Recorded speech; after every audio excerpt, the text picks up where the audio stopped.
Assalamualaikum warahmatullahi wabarakatuh. Welcome back to LTV Bebas Sampah. Di mana kita? Di rumah pengolahan sampah Citra yang terletak di tempat pariwisata dan edukasi Citra Alam Riverside di bawah naungan Rumah Kebangsaan Pancasila RPSC berada di wilayah Kabupaten Bogor. Oke. Kita sekarang lagi apa? Oke, jadi ada beberapa hal yang harus teman-teman ketahui ya. Kita hari ini coba ngebahas masalah susut. Susut untuk pencacahan PP gelas itu dari 18% sampai dengan 30%. Bahkan bisa sampai 40% ya. Susutnya dari mana aja sih? Yang pertama itu adalah susut karung. Karung ini menjadi susut ya, karena kita beli misalkan 1 ton. Dalam 1 ton itu ada berapa kilo karung. Yang itu nggak bisa kita jual lagi seharga harga beli bahan baku, tapi seharga karung bekas. Kemudian yang kedua, susut apa? Yang kedua itu adalah susut ring. Jadi kalau kita bisa lihat nih ya, ini adalah kita beli PP gelas A.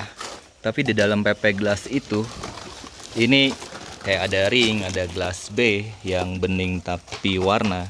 Ini kita harus melakukan sortir ulang tuh, sehingga akhirnya menjadi PP gelas A yang layak atau siap cacah. Nah, ini contoh PP gelas A yang siap cacah. Yang ketiga, susut apa lagi? Yang ketiga itu adalah susut kopi. Kita coba lihat. Nah, ini adalah kopi ya, gelas kopi. Gelas kopi. Kopi ini kalau kita coba keluarin, tuh ya kan, lebih berat isi kopi daripada isi gelasnya sendiri. Yang keempat, susut apa? Yang keempat itu adalah susut remah ya, atau susut cacahan. Jadi kalau kita menggiling, itu kan otomatis yang tadinya bulat bahan baku jadi kecil-kecil. Nah, hasil kecil-kecilnya itu disebut remah atau residu. Itu susut itu karena nggak masuk ukuran saringan.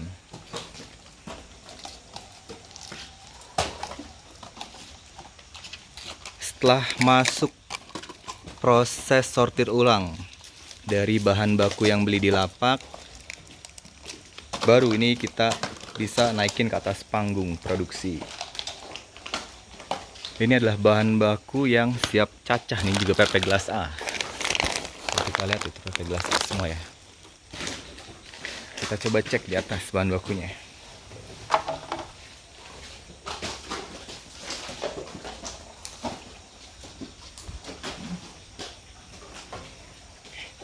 Hal yang kedua yang harus disiapkan apa? Steril, bak pencucian, kemudian mesin crushernya, karena kita mau nyacah PP gelas A, jadi mesin crusher ini harus steril nih perutnya, dari jenis lain atau warna lain. Ini persiapan nyacah besok ya. Jadi udah kita isi lagi airnya. Ini juga bahan baku yang nanti kita cacah untuk besok, sudah disiapkan. Dan ini adalah bahan baku yang tadi kalau kita lihat lagi disortir sama anak-anak. Ini hasilnya. Jadi ini murni ya, ini murni PP gelas A. Disebut PP gelas A kenapa? Karena ini adalah memang gelas A tuh. Gelas A itu sebutannya apa sih? Gelas A itu adalah gelas bening tanpa warna atau tanpa sablon. Ini yang nantinya dicacah. Setelah dicacah, baru kita lakukan pengiriman ke pabrik. Ya kan, kalau teman-teman bisa lihat nih, ini kan warna-warna kopi ya.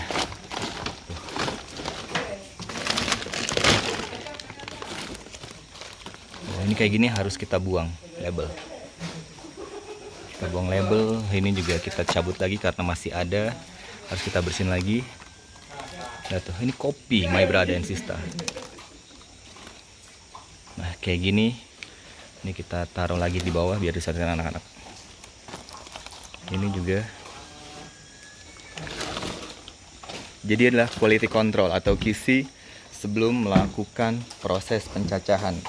Daur ulang tahap 1. Ini ada ring yang nyangkut, kita harus ambil.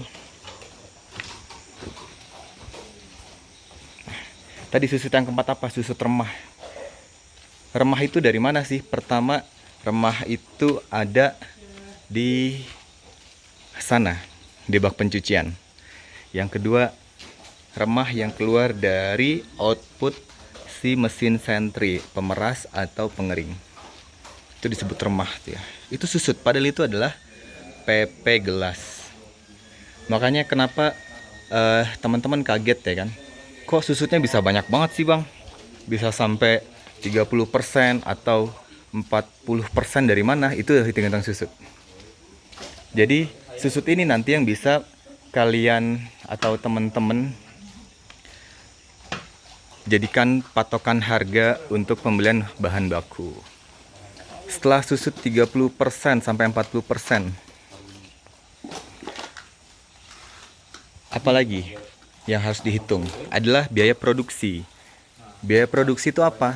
Kayak solar ya kan. Per 8 jam kerja itu kita pakai solar. Solar kalau kita 8 jam kerja itu berapa Bapak hitung ya? 10 liter ada nggak? Nggak nyampe ya? 10 liter 8 jam kerja itu kurang lebih 6 kintal sampai 7 kintal bisa ya? 6 kintal sampai 7 kintal untuk per 8 jam kerja. Kalau ini jenis apa? Ini adalah PP gelas B.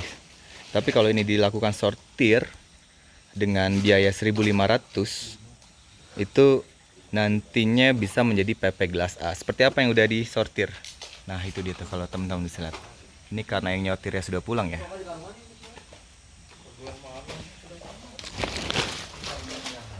Ini adalah hasil sortiran yang tukang nyortir.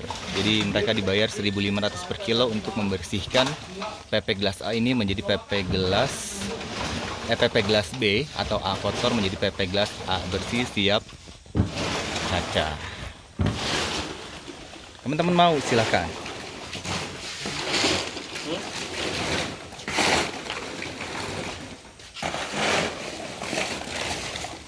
Oke. Mungkin vlog hari ini seperti itu aja ya. Halo Gatot. Gatot juga kayaknya sudah dimasukkan. Dari gua gitu aja.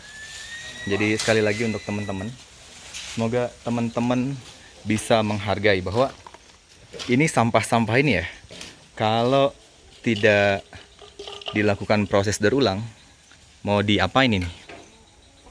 Jadi peran para pengepul itu kan, kalau rantai makanannya dari mana sih? Orang atau bapak-bapak atau ibu-ibu yang melakukan pengambilan sampah-sampah di sungai, di jalan, di tempat sampah untuk dijual ya kan. Terus masuk ke lapak kecil, masuk ke lapak besar, baru kita ambil dari lapak besar. Itu adalah rantai makanannya tuh, atau circle-nya. Seperti itu prosesnya. Dari situ baru masuk ke pabrik cacahan atau proses daur ulang tahap 1.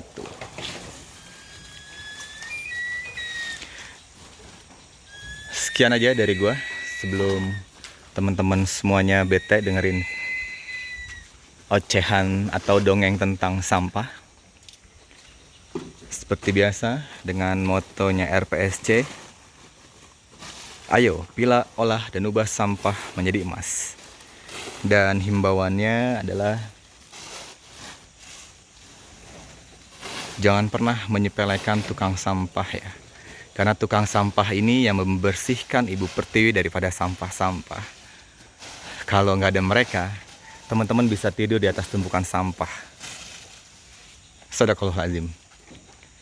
An-nazafatu minal iman. Kebersihan sebagian daripada iman. Assalamualaikum warahmatullahi wabarakatuh. Hidup Indonesia bebas sampah.